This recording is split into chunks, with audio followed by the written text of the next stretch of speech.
오늘 우리가 다룰 내용은 이제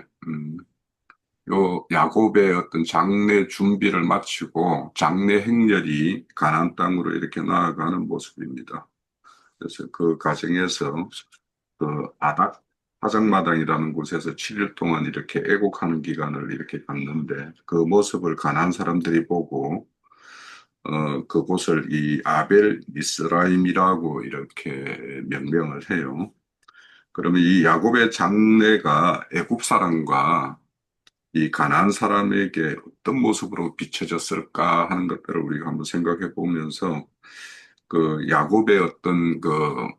장래가 시사하는 바 그런 것들에 대해서 한번 나눠봤으면 좋겠습니다.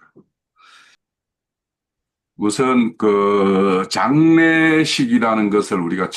그는 그 총괄적으로 이렇게 보면 어쩌면 이제 육신의 장막을 입고 이 땅에 보냄을 받은 자가 하나님의 어떤 손길에 의해서 음, 그 어떤 생명이 하늘에 이를 수 있는 그런 생명으로 이렇게 팔바꿈되고 또 생명의 어떤 자람을 가지는 그 어떤 기간을 마치고 어찌 보면 이제 안식의 처소로 이렇게 이르는 것이라고 볼 수 있어요. 그래서 육신의 장막을 입고 사는 것이 어쩌면 눈물의 기간이고 어떻게 하나님 앞에 이렇게 자신의 어떤 구원을 이렇게 부르짖는 어떤 그런 기간이라고도 볼 수 있을 것 같아요. 그래서 우리가 이제 성경에 보면 이제 그 베드로전서 1장에 보면 믿음의 결국은 혼의 구원이라 이렇게 말씀을 해요. 그래서 우리의 어떤 신앙의 모든 것은 신앙생활의 과정은 영의 구속은 하나님의 어떤 그 강권적인 것에 의해서 이렇게 우리에게 이루어지는 어떤 그런 측면이 있는가 하면 이제 혼의 구원이라는 것은 육신의 생명을 잊고 사는 전 기간 동안 이렇게 이루어지는 기간이기 때문에 그래서 우리가 앞서서도 이렇게 다뤄봤듯이 시신을 이렇게 그 향처리를 하고 70일 동안 이렇게 애곡하는 어떤 그 70일이라는 기간은 육신의 장막을 입고 살아가는 어떤 그 전 기간을 이렇게 상징한다고도 이렇게 볼 수 있을 것 같아요. 그래서 이제 그 아닥 타작마당에 와서 이제 애굽에서의 어떤 70일의 어떤 애국 기간을 끝내고 이렇게 장례 행렬이 이제 가나안 땅으로 이렇게 나아가면서 요단강 동편 아닥 타작마당에 이르러서 거기에서 이제 7일 동안 이렇게 애국을 갔는데 거기에서 이 애국의 소리를 이렇게 가나안 사람이 듣고는 아벨 미스라임이라고 이렇게 했다라고 그래요. 그 지역을. 근데 이제 이 아벨이라는 말 자체가 그 애곡 또 애통 이런 뜻이고 미스라임이라는 말이 애굽이라는 뜻이 있고 애굽은 이렇게 뭔가 이렇게 이 물이 풍성하니까 이렇게 목초지가 이렇게 좋은 어떤 그런 의미로 가지고 있어서 미스라임이라는 말은 애굽이라는 말 뜻도 있고 목초지라는 뜻도 있고 그래요. 그래서 이제 그 아벨 미스라임이라고 하면 애굽 사람의 큰 애통, 애국 사람의 어떤 목초지 이런 뜻을 이렇게 가지고 있다고 이렇게 볼 수 있습니다. 그런데 이제 그 장례 행렬에 보면은 이제 그 애굽의 어떤 원로들이 다 참여하고 또 이제 야곱의 후손들이 이렇게 함께 이렇게 나아가는 이런 모습은 이제 실질적으로 요셉의 어떤 그 애굽에서 어떤 지위가 있기 때문에 국장으로 이렇게 치러지고 그래서 70일, 40일의 어떤 향철이 이런 것은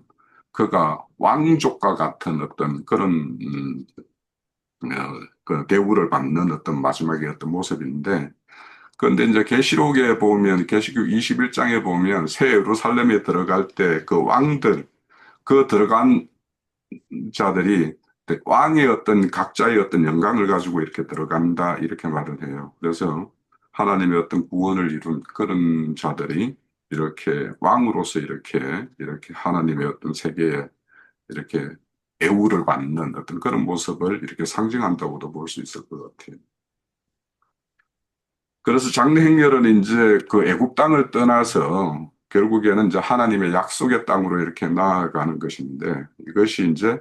어쩌면 우리의 어떤 신앙생활의 모든 것을 총괄적으로 해서 보여주는 것이라고 볼 수가 있을 것 같아요. 그래서 우리의 신앙은 세상을 떠나서 강약길을 거쳐서 가나안 땅으로 나아가는 것이 이제 우리의 어떤 최종 어떤 신앙의 어떤 결국이라고 할 수 있을 것 같아요.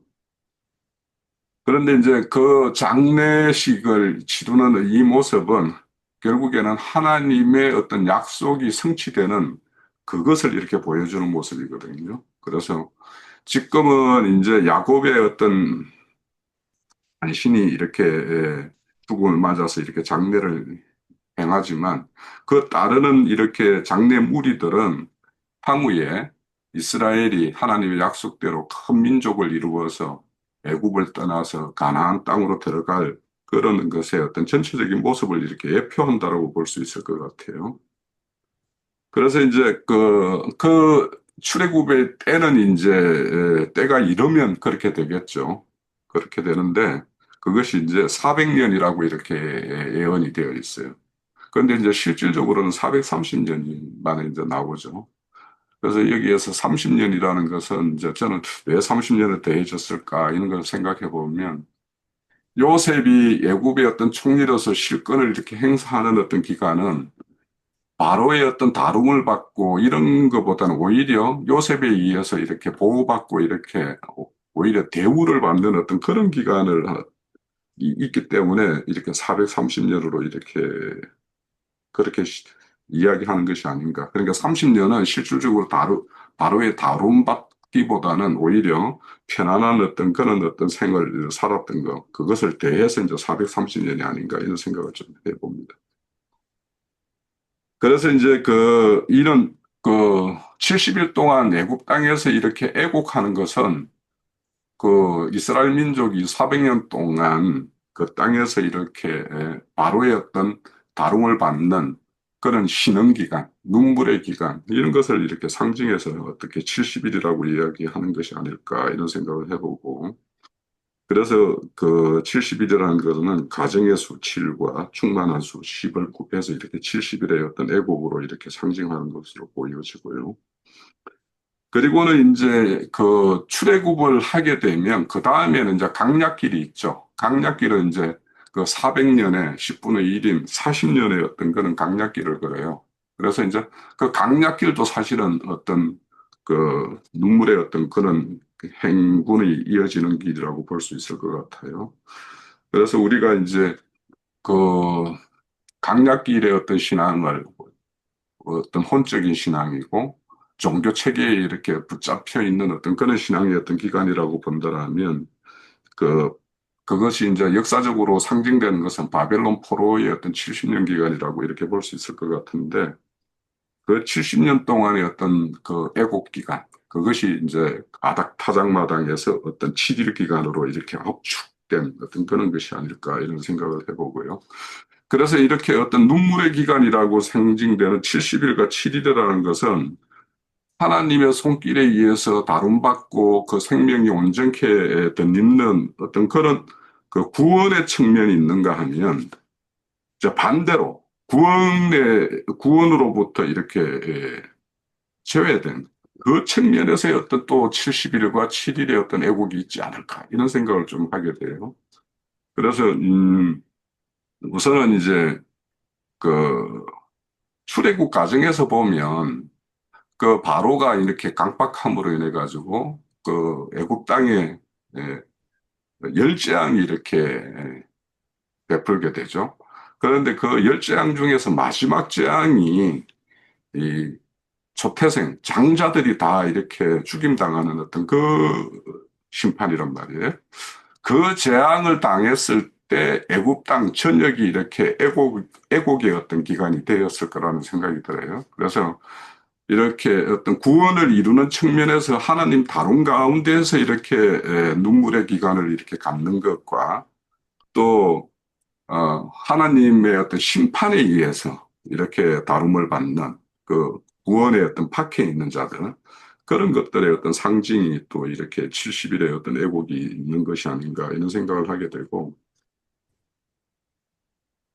또 이렇게 또 7일의 애곡이라는 것은 어떨까 하면 그 출애굽 과정에서 보면 그 자, 바로가 그 열재앙을 이렇게 당하고 마지막 그 초태생이 이렇게 다 죽는 것을 이렇게 당하고서는 이제 출애굽을 허락을 하죠. 그런데 그 이스라엘 민족이 나가는 모습을 보니까 또 변심이 되어서 그들을 이렇게 잡고자 이렇게 그 육백성을 거느리고 이렇게 추적 군대를 이렇게 보내죠. 그런데 그들이 결국에는 그 홍해에 다 수장돼요. 그래서 그 어떤 수장을 통해서 그 압축된 7일의 어떤 애국 이런 것들을 이렇게 표현하는 것이 아닌가 이런 생각을 좀 하게 되고요. 그래서 구원을 이루는 측면에서의 어떤 육신의 어떤 연약함, 그거의 어떤 체벌 이런 거에 의해서 이렇게 애국의 어떤 기간이 있고 눈물의 기간이 있고 또 하나님의 어떤 심판받는 그 측면에서도 이렇게 그런 어떤 모습이 비춰진다라고 생각이 되어서요. 그래서 이제 또 우리가 이렇게 계시록 말씀해 보면 계시록 1장 7절에 보면 볼지어다 그가 구름을 타고 오시리다. 각 사람의 눈이 그를 보겠고 그를 찌른 자들도 볼 것이요. 땅에 있는 모든 족속이 그로 말미암아 애곡하리라. 이런 말씀을 해요. 그러면 이제 여기에 보면 각 사람들 그가 이제 여기 구름 타고 오실 때는 아마 심판의 어떤 기간으로 이렇게 상징되는데 그 기간에 이렇게 하나님의 어떤 심판이 임할 때 그들이 이제 예수를 알아보지 못하고 그를 이렇게 해한 그들도 이렇게 그분이 이렇게 영광 가운데 이렇게 나타나실 것을 볼 것이라는 거예요. 그때 그들도 다 이렇게 애국을 할 것인데 그래서 아닥 타작마당의 어떤 애국 이 아벨 미스라임이라는 것은 구원을 이룬 자들의 어떤 그런 어떤 그 구원의 기간의 어떤 그런 상징적인 표현도 있고 구원에 이르지 못해서 하나님의 어떤 심판 가운데 있는 자들 그들의 어떤 애국도 이렇게 상징해서 표현하는 것이 아닌가 이런 생각을 좀 저는 정리를 해봤습니다. 예. 우선 우리가 그 파장마당이라고 하면은 추수를 생각하고 추수에는 알곡과 쭉정이와 뭐 또 반찬 어떤 그런 것들을 이렇게 분별하는 것이기 때문에 그래서 이제 제가 아까 증거를 줄 때 구원에 이른 자들의 어떤 그런 인생 가운데서의 어떤 애통기간이 있을 것 같고 또 이제 그 구원에 이르지 못한 자들이 어떤 타작마당에서의 어떤 그런 심판 가운데서의 그들의 어떤 애고 그래서 이제 우리 계시록을 내가 잠깐 언급했던 것처럼 그가 구름 타고 온 것을 볼 텐데 각 사람이 볼 텐데 찌른 자도 볼 것이다라고 하고 그들에게 큰 애통이 있을 것이다라고 이렇게 말씀을 해요. 그래서 자 누군가나 이렇게 이제 어떤 생을 마감하고 다시 그와 함께 할 수 없다라는 것은 어떤 또 슬픈 일이기도 하죠. 그래서 이제 애도란 말은 슬플 애자 슬플 도자 그래서 슬픔을 이렇게 가지고 이렇게 선대를 이렇게 보내는 어떤 그런 기간이라고 이렇게 생각을 하는데 그런데 이제 그거는 어떤 일반의 어떤 사람들의 어떤 모습이라면 우리는 또 좀 이렇게 믿는 사람은 우리는 그 이후의 어떤 생을 이렇게 서로 약속받고 약속으로 이렇게 믿음으로 가지고 있는 사람들이기 때문에 좀 다르겠죠, 아무래도. 그런데 우리가 이제 이 애도 기간을 가질 때에는 그 일반의 사람과 좀 다른 것은 우리가 그 선대에 그러니까 여기 보면 야곱이 자신의 어떤 매장지를 가나안 땅으로 해라 하고 유언을 남긴 것은 너희들도 너희의 매장지는 가나안 땅이어야 된다라는 것이 이제 전제가 되겠죠. 그래서 그런 것들이 이제 우리에게 보여주는 어떤 그런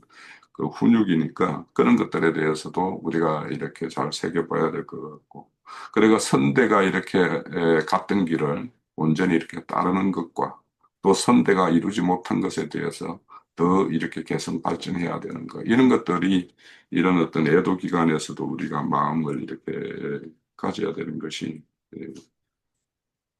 겠죠. 그래서 우리가 이제 단순한 어떤 슬픔의 기간만이 아니라 또 선대가 이렇게 떠나가면 그 선대의 어떤 빈자리를 후대가 이렇게 채워야 되는 그런 것이 있고